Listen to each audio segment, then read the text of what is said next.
Am I going to be bedridden while on chemotherapy? How horrible am I going to feel? Well, in today's video, I'm going to talk about the ups and downs of being on the chemotherapy FOLFOX and how much of your favorite activities you might be able to still keep up with. How do I know this? Well, I was diagnosed with stage 3 rectal cancer at age 34, and I went through 8 rounds of the chemotherapy FOLFOX as part of that treatment. My name is Jelena, and I created this channel to talk about my diagnosis, treatment, and how life just doesn't return to normal when that's over. Make sure that you're subscribed, so click right down here, click on the bell so you'll receive notifications and you'll never miss any of my future videos, which are usually published every other week. Now let's talk about how we can still try and enjoy life while on chemo.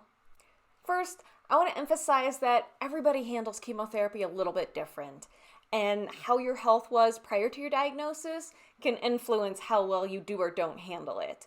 But I wanted to do this video to at least show how big those ups and downs can be while on treatment. With the chemotherapy FOLFOX, I went to the cancer center every other week for my infusions, which lasted about 3.5 hours. Then I was sent home with a pump that infused more chemo to me over the next 46 hours or 2 days. For me, I started FOLFOX in mid-December and my day was Tuesdays. Then my most tired and sick days would fall during the school week when my daughter, who was in kindergarten, would be away at school most of the day. For those that are trying to maintain a full-time job while they're going through chemotherapy, they'll typically go in on a Friday, so then the weekend are those crummy days and they're hopefully back to functioning and able to get back to work on Monday. I would be exhausted when I came home from that infusion and would usually immediately go take a nap for at least 2 hours. Energy levels were pretty low on those 2 days with the pump attached, so I did a lot of sleeping and lying around. I did manage to muster up enough energy to at least take my daughter to her annual physical, take our cats into the vet, and attend an evening school meeting. I would force myself to go exercise with the pump on at least once, so that was usually on Wednesday. I would go to the gym and I would run on the treadmill for a half hour, but my pace would get slower and slower till eventually, as I got later on in my cycles, I was just walking, because if I tried to run, my heart rate would shoot up super fast and it wouldn't come back down. And then physically, my body, I just could not bring it to run. I was so tired. It sucks seeing yourself get weaker and weaker as time passes, but that's just the nature of chemo. Once the pump was disconnected on Thursday, it took until the end of the weekend usually for me to start feeling normal again. By normal, I mean my energy levels started to rise and the cold sensitivity wasn't as debilitating. By the end of the weekend, I was able to drink cold beverages again. The following week and weekend, I would be able to pretty much resume normal activities. What exactly would that be? Well, I would get to the gym 3 to 4 times a week to go running, or on the occasional nice day, I would run outside. I wasn't trying to do any speed work or tempo runs. My goal was just to get my body moving, get sweating a little, and get my heart rate up, which isn't that hard when you're on oxaliplatin. It's a known and common side effect that oxaliplatin will raise your heart rate. And it was really obvious when I was running on the treadmills at the gym, and they've got the heart rate monitors that I could use to watch my heart rate. I know they're not the most accurate, but even physically, I could tell that my heart was beating harder and faster at my normal pace than it usually would. And it would also take a lot longer for my heart rate to come back down into the normal range once I was done and cooling off. After that first week, I was able to cook meals again, get out and walk around in the cold at the zoo, go look around at Christmas lights, and even volunteer in my daughter's classroom once a month. I was able to go to a friend's house for New Year's Eve just 5 days after chemo, and although I did have to drink warm tea the entire time, I was able to stay up until midnight to celebrate. I also held a cookie decorating party at our house before Christmas with the help of my parents, drank the occasional glass of wine, and planned and put on a birthday party for my daughter with some decorating help from my in-laws. The thing that I was most excited about that I had enough energy to do was to go skiing those weekends right before the next round of chemotherapy. The first time we went, it was really cold. Like, the high for the day was only going to be 19 degrees Fahrenheit cold. I made sure to bundle up in tons of layers, and I bought hand and foot warmers to put in my boots and in my gloves. I had my ileostomy at the time too, so I just emptied the bag before we went out to the slopes for the morning, and I was good until we came in for lunch.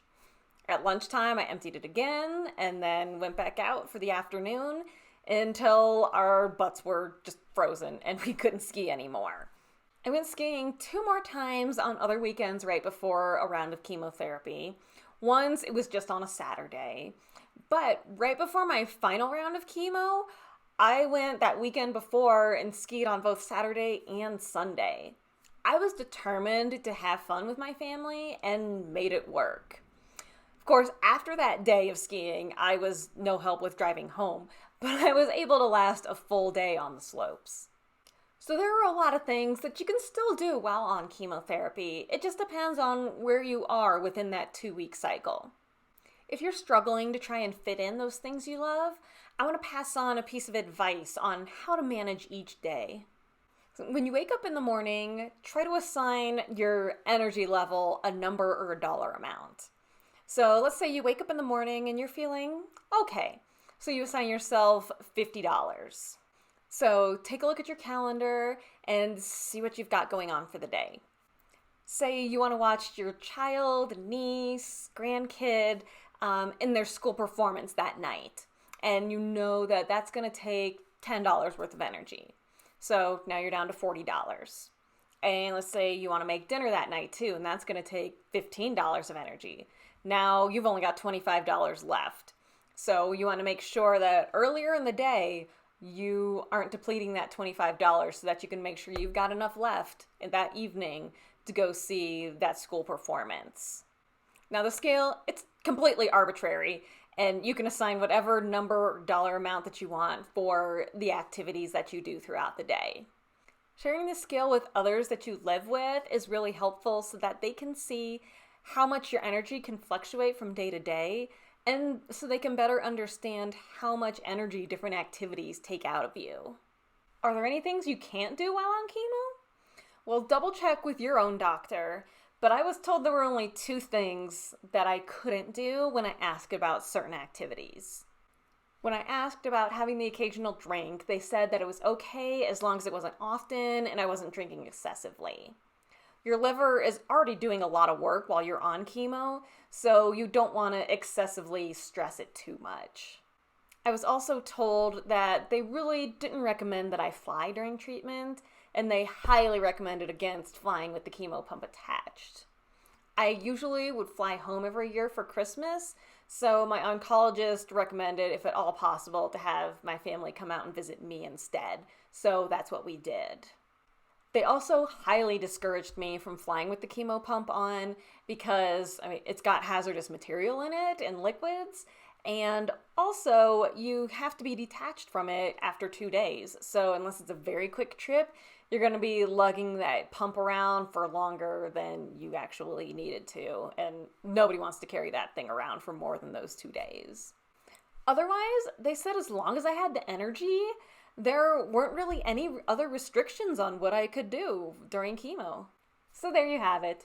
Chemo is rough and exhausting, but on the chemotherapy FOLFOX, that 2-week cycle gives you a chance to recover a bit and be able to get out and do some things that you love.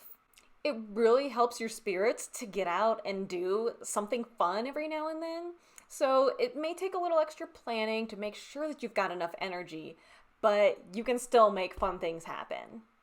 If you want to hear a little bit more about the day-to-day of going through FOLFOX chemo, click on this video up here that I did to learn more.